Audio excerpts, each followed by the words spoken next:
It started with a sound too quiet to notice, a faint click. Then, shh, like breath sliding through cracked wood.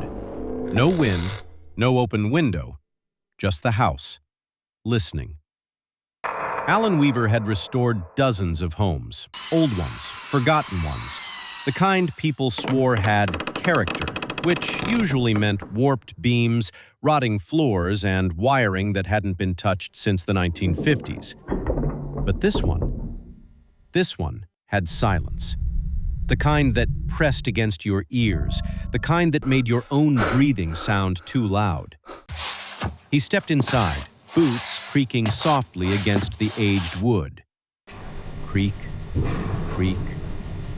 He paused, listened. Nothing. Then, tap. Alan turned. Hello? No answer. He shook his head, smirking. Just the house settling. But as he stepped deeper inside, the air shifted. Cooler. Closer. Alan worked in the kitchen first. It was easier. Open space, natural light, something grounded. He ran his fingers along the counter. Dust. Fine. Undisturbed. Skrrr. The sound of his hand brushing across it echoed louder than it should. Too loud. Too present. He pulled out his phone, playing low ambient noise, habit from long jobs. But something strange happened. The moment the sound filled the room, it stopped. Not the phone, the house. That quiet pressure lifted. Alan frowned, paused the audio, and instantly, it returned. A whisper, soft, almost pleased. That night, he stayed. Bad idea, but deadlines didn't care about instinct. Alan lay on a mattress in the living room, staring at the ceiling. The house ticked, shifted, adjusted. Tick, creak. He exhaled slowly. Then, he heard it. Not the house, not wood, not pipes. Breathing. Not his. Shallow. Close. Right next to his ear.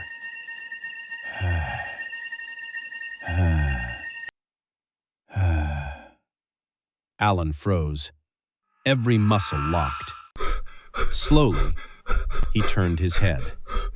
Nothing. Just empty space. But the breathing didn't stop. It moved, circling him.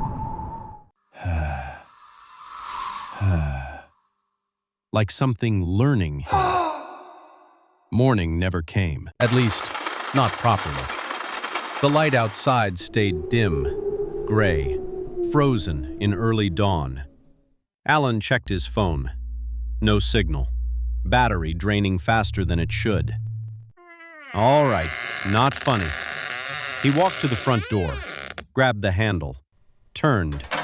Click. Didn't open. He pulled harder. Nothing. He tried the deadbolt. Unlocked. Still nothing. The door wasn't stuck, it was holding. Behind him. Tapping. Alan turned slowly. A nail on the wall shifted, just slightly.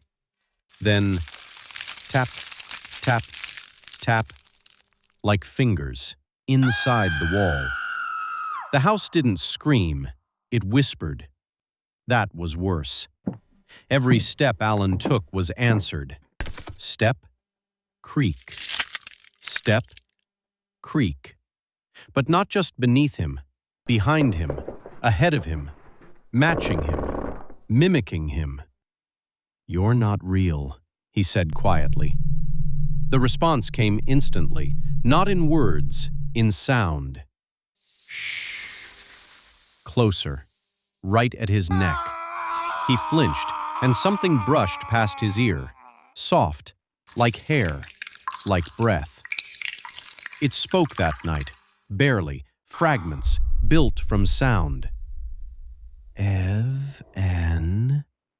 He sat upright, heart hammering. Who's there? Silence. Then, stay. The words stretched, broken, like it had been assembled from echoes. Alan shook his head. No, I'm leaving. The walls creaked in response. Long, slow, displeased. Then, stay. Clearer now. Closer. Alan backed toward the stairs, every instinct screaming. Run. The staircase groaned as he climbed. Creak. Halfway up, the step behind him collapsed. Wood splintered. Crack. Alan jumped forward, barely catching himself. Below, the darkness thickened, shifting, watching. You don't want me to leave, he said, breath shaking. The response came from everywhere. Yes. Not broken anymore. Not weak. Certain. Alan forced himself to think, not panic. Think. The house wasn't random. It reacted to sound, to presence, to attention. It wanted interaction. It fed on it. The more he responded, the stronger it became. Alan closed his eyes, breathed slowly. No movement, no sound. The house quieted. Not gone, but waiting. Testing. He whispered, barely audible. You need me. Silence. Then, yes. Alan moved carefully, minimizing noise, controlling breath, every step deliberate. He began tapping lightly on surfaces, guiding sound, pulling attention, redirecting it. Tap. A wall creaked across the room. Tap, tap. The floor shifted, away from him. It followed sound, like an animal, like something blind, but aware. Evan's pulse steadied. Good, he whispered. Follow me.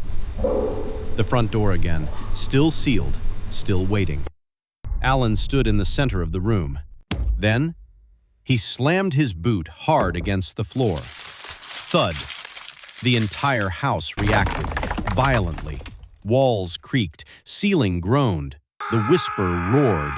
Stay! Alan ran, not to the door, to the breaker box. He ripped it open. Sparks flew. Then, he cut the power. Everything stopped.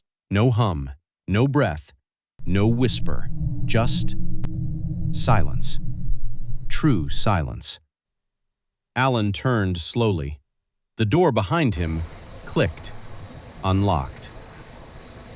Weeks later, Alan sat in his truck outside another job. Different house, different town. He rubbed his ear absently, then froze because he heard it. Faint. Impossible. Breathing, right beside him. Alan didn't turn, didn't move, because now he understood. The house hadn't trapped him, it had learned about him. And some things don't need walls to keep you inside. If you enjoyed this short story, please subscribe to our channel. Thank you.